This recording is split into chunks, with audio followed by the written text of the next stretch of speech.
ल्हासा की ओर। वह नेपाल से तिब्बत जाने का मुख्य रास्ता है। फरी कलियंगपोंग का रास्ता जब नहीं खुला था तो नेपाल ही नहीं, हिंदुस्तान की भी चीज़ें इसी रास्ते तिब्बत जाया करती थी। यह व्यापारिक ही नहीं, सैनिक रास्ता भी था। इसलिए जगह जगह फौजी चौकियाँ और किले बने हुए हैं जिनमें कभी चीनी पलटन रहा करती थी। आजकल बहुत से फौजें मकान गिर चुके हैं। दुर्ग के किसी भाग में जहाँ किसानों ने अपना बसेरा बना लिया था, वहाँ घर कुछ आबाद दिखाई पड़ते हैं। ऐसा ही परित्यक्त एक चीनी किला था। हम वहाँ चाय पीने के लिए ठहरे। तिब्बत में यात्रियों के लिए बहुत सी तकलीफ़ें भी हैं और कुछ आराम की बातें भी। वहाँ जाति पाति छुआछूत का सवाल ही नहीं है और न औरतें पर्दा ही करती हैं। बहुत निम्न श्रेणी के भिखमंगों को लोग चोरी के डर से घर के भीतर नहीं आने देते। नहीं तो आप बिल्कुल घर के भीतर चले जा सकते हैं, चाहे आप बिल्कुल अपरिचित हों। तब भी घर की बहू या सासू को आप अपनी झोली में चाय दे सकते हैं। वह आपके लिए उसे पका देगी। मक्खन और सोडा नमक दे दीजिए, वह चाय चोई में कूट कर उसे दूध वाली चाय के रंग की बना के मिट्टी के टोटीदार बर्तन में रख के आपको दे देगी। यदि बैठक चूल्हे से दूर है और आपको डर है कि सारा मक्खन आपकी चाय में नहीं पड़ेगा, तो आप खुद जाकर चोई में चाय मथ कर ला सकते हैं। चाय का रंग तैयार हो जाने पर फिर नमक मक्खन डालने की ज़रूरत होती है। परित्यक्त चीनी किले में जब हम चलने लगे तो एक आदमी राहदारी मांगने आया। हमने वह दोनों चिटें उसको दे दी। शायद उसी दिन हम थोला के पहले के आखिरी गांव में पहुंच गए थे। यहाँ भी सुमति के जान पहचान के आदमी थे और भिखमंगे रहते भी ठहरने के लिए अच्छी व्यवस्था, अच्छी जगह मिली। 5 साल बाद हम इसी रास्ते लौटे थे और भिखमंगे नहीं, एक भद्र यात्री के वेश में घोड़ों पर सवार होकर आए थे। किंतु उस वक्त किसी ने हमें रहने के लिए जगह नहीं दी और हम गांव के सबसे गरीब झोपड़े में ठहरे थे। बहुत कुछ लोगों की उस वक्त की मनोवृत्ति पर ही निर्भर है, खासकर शाम के वक्त छंग पीकर बहुत कम होश हवास को दुरुस्त रखते हैं। अब हमें सबसे विकट ढाड़ा ठोला पार करना था। ढाड़े तिब्बत में सबसे खतरे की जगह है। 16-17 हज़ार फीट की ऊंचाई होने के कारण उनके दोनों तरफ मीलों तक कोई गांव गिराव नहीं होते। नदियों के मोड़ और पहाड़ों के कोनों के कारण बहुत दूर तक आदमी को नहीं देखा जा सकता। डाकुओं के लिए यही सबसे अच्छी जगह है। तिब्बत में गांव में आकर खून हो जाए तब तो खूनी को सजा भी मिल सकती है, लेकिन इन निर्जन स्थानों में मरे हुए आदमियों के लिए कोई परवाह नहीं करता। सरकार, खुफिया विभाग और पुलिस पर उतना खर्च नहीं करती और वहाँ गवाह भी तो कोई नहीं मिल सकता। डकैत पहले आदमी को मार डालते हैं, उसके बाद देखते हैं कि कुछ पैसा है कि नहीं। हथियार का कानून न रहने के कारण यहाँ लाठी की तरह लोग पिस्तौल बंदूक लिए फिरते हैं। डाकू यदि जान से न मारे तो खुद उसे अपने प्राणों का खतरा है। गांव में हमें मालूम हुआ कि पिछले ही साल थावला के पास खून हो गया। शायद खून की हम उतनी परवाह नहीं करते क्योंकि हम भिखमंगे थे। जहाँ कहीं वैसी सूरत देखते, टोपी उतार जीभ निकाल कूची कूची दया दया 1 पैसा कहते, भीख मांग लेते। लेकिन पहाड़ की ऊंची चढ़ाई थी, पीठ पर सामान लाद कर कैसे चलते, और अगला पड़ाव 16-17 मील से कम नहीं था। मैंने सुमति से कहा कि यहाँ से लंकोर तक के लिए 2 घोड़े कर लो, सामान भी रख लेंगे और चढ़ लेंगे। दूसरे दिन हम घोड़ों पर सवार होकर ऊपर की ओर चले।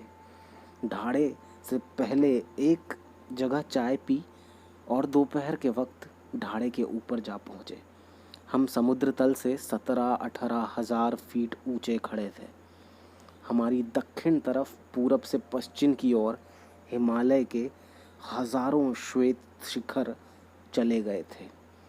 भींटे की ओर दिखने वाले पहाड़ बिल्कुल नंगे थे। न वहाँ बर्फ की सफ़ेदी थी, न किसी तरह की हरियाली। उत्तर की तरफ बहुत कम बर्फ वाली चोटियाँ दिखाई पड़ती थी। सर्वोच्च स्थान पर धाड़े के देवता का स्थान था, जो पत्थरों के ढेरों, जानवर की सींगों और रंग बिरंगे कपड़ों की झाड़ियों से सजाया गया था। अब हमें बराबर उतराई पर चलना था। चढ़ाई तो कुछ दूर थोड़ी मुश्किल थी, लेकिन उतराई बिल्कुल नहीं। शायद 2-1 और सवार साथी हमारे साथ चल रहे थे। मेरा घोड़ा कुछ धीमे चलने लगा। मैंने समझा कि चढ़ाई की थकावट के कारण ऐसा कर रहा है और उसे मारना नहीं चाहता था। धीरे धीरे वो बहुत पिछड़ गया और मैं दोनित्वाक्सो की तरह अपने घोड़े पर झूमता हुआ चला जा रहा था। जान नहीं पड़ता था कि घोड़ा आगे जा रहा है या पीछे। जब मैं जोड़ देने लगा तो वह और सुस्त पड़ जाता। एक जगह 2 रास्ते फूट रहे थे। मैं बाएं का रास्ता ले 1.5 मील चला गया। आगे एक घर में पूछने से पता लगा कि लंकोर का रास्ता दाहिने वाला था। फिर लौटकर उसी को पकड़ा। 4-5 बजे के करीब मैं गांव से मील भर पर था तो सुमति इंतज़ार करते हुए मिले। मंगोलों का मुंह वैसे ही लाल होता है और अब तो वो पूरे गुस्से में थे। उन्होंने कहा, मैंने 2 टोकरी फंडे फूंक डाले, 3-3 बार चाय को गर्म किया। मैंने बहुत नरमी से जवाब दिया, लेकिन मेरा कसूर नहीं है मित्र। देख नहीं रहे हो कैसा घोड़ा मुझे मिला है। मैं तो रात तक पहुंचने की उम्मीद रखता था।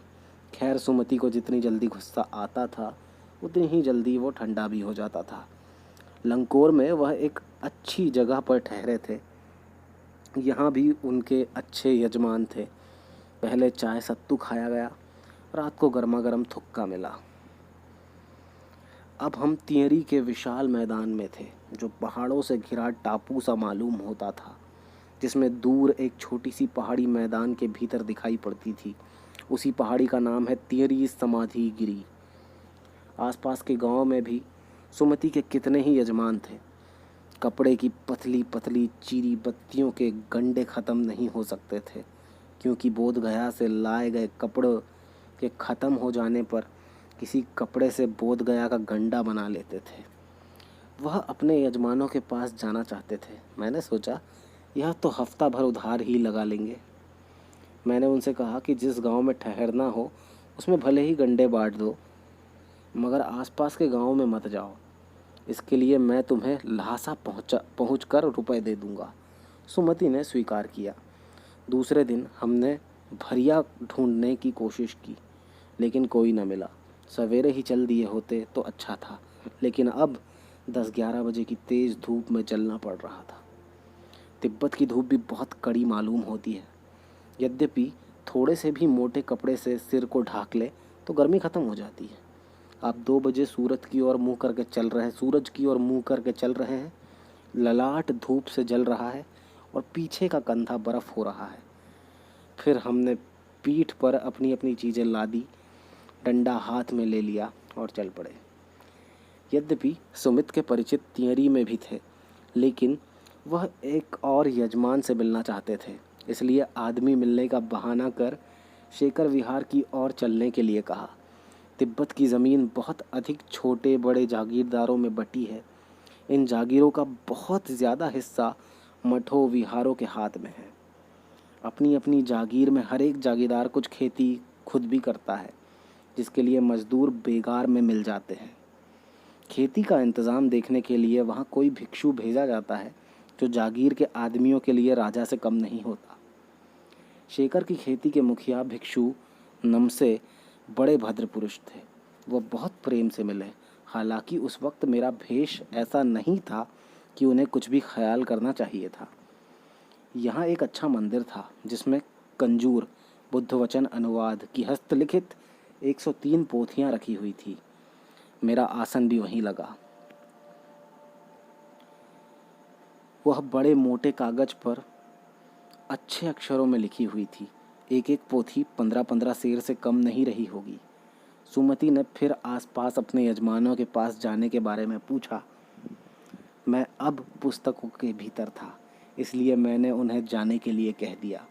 दूसरे दिन वह गए। मैंने समझा था 2-3 दिन लगेंगे, लेकिन वह उसी दिन दोपहर बाद चले गए। तीरी गांव वहां से बहुत दूर नहीं था। हमने अपना अपना सामान पीठ पर उठाया और भिक्षु नमसे से विदाई लेकर चल पड़े।